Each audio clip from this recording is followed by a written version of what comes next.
Hello everyone, welcome to a Quiver Quickie. First of all, sorry for not putting up an episode nung UE. Medyo busy kami nung time na yan. But we are certainly doing not just one, but two episodes. First of all, it's a Quickie. I'm Brian, joined today by Gio, who's trying to navigate his way around Parañaque, Pasay area, and Vic, who is at home, like me.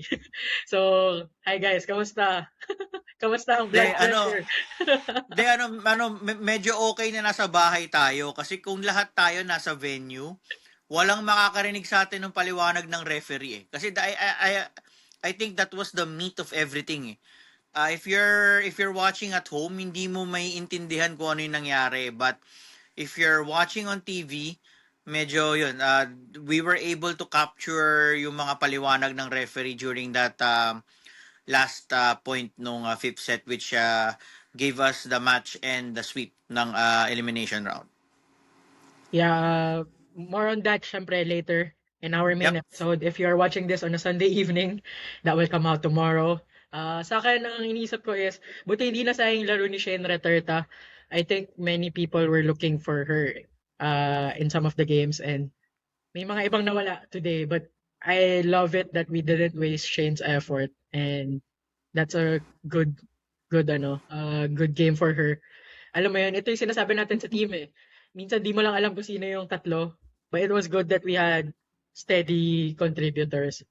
We have Gio, of course, who was our representative sa MOA Arena. And Gio braved it because he normally would prefer na mas malapit through Araneta. But Gio, how was it? Okay, so I think inside the venue, um, it was tense throughout, pero alam mo yun, yung may konting, I would say na, no, we got this from the crowd, but I think at some point in time, the crowd realized that the team needed an extra push. And suddenly, no, fourth set, when we were trying to go for that win and stopping NU from beating us, the crowd came alive, no, fourth set all the way to the fifth set, and that was a really good performance from the crowd. That was a really good performance. And the Lady Spikers also responded. I think siguro kasi there's a certain inevitability also na, taka lang, we've won 13 games, kaya natin to. Medyo naging kampante yung crowd. Similar to Manchester United in the early 2000s, late 90s. May ganun eh.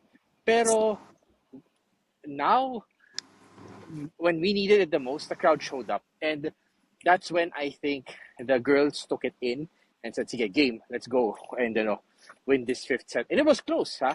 Like, even if with the LaSalle crowd that was really going hard at it, and you still kept it very close, which is why it was a really good game overall.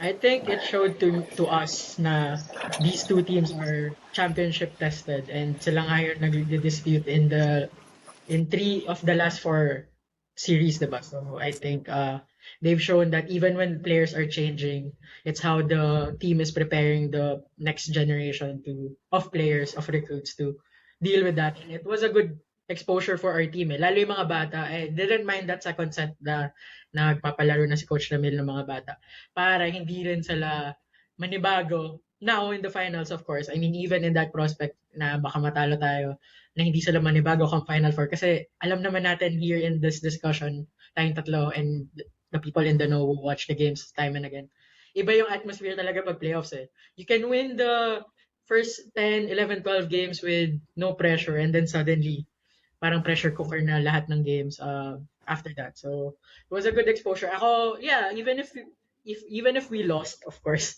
parang tingin ko that would have still been valuable. Of course, more valuable that we won because we buy ourselves time and the rest equation that will be weighed, of course, in time. And we will talk about that as well later.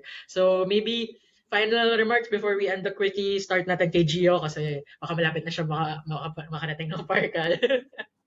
He will join us later. No, no, no. I'm here now actually, and Ayan. yeah. There's my signal issues kasi both in the MOA area and on the way here. So at least dito wala masyado. No, I think I guess my final thoughts on the game were parang um, when the girls needed the crowd, they got it. That's one. Number two, there was a tension towards the end. I think Civic probably talked about it a little bit. A tension towards the end, yung final point na yon. Pero may certain sense of inevitability din eh.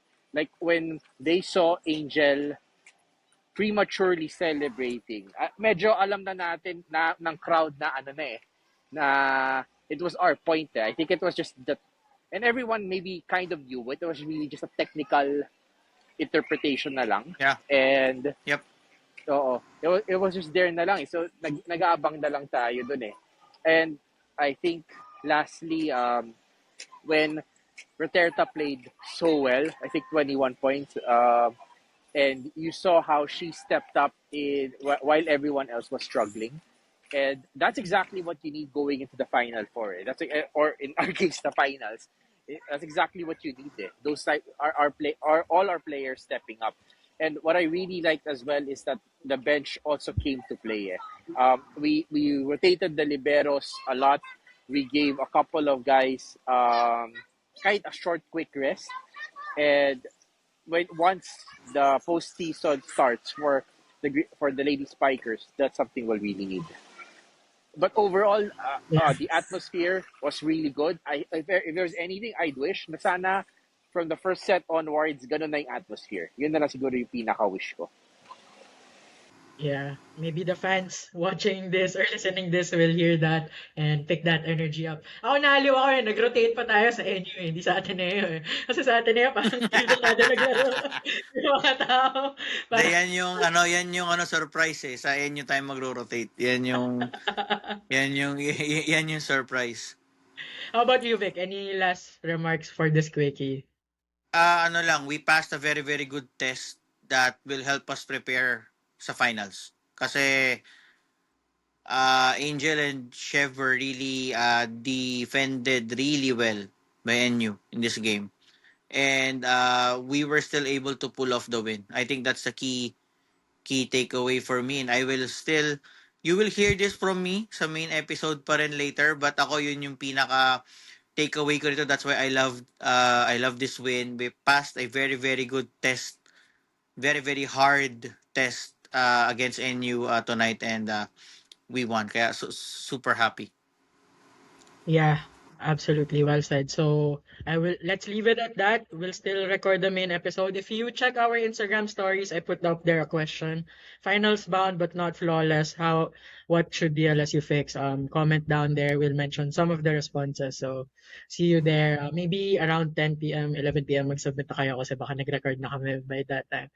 Alright guys, I'll let Gio come home and we'll prepare as well. We'll have dinner. Well, si Vic tapos na yata. Ako, I'll have dinner and enjoy the evening. And yeah, more to talk about later. As we always say, guys, Animo Lasal! Mulasal.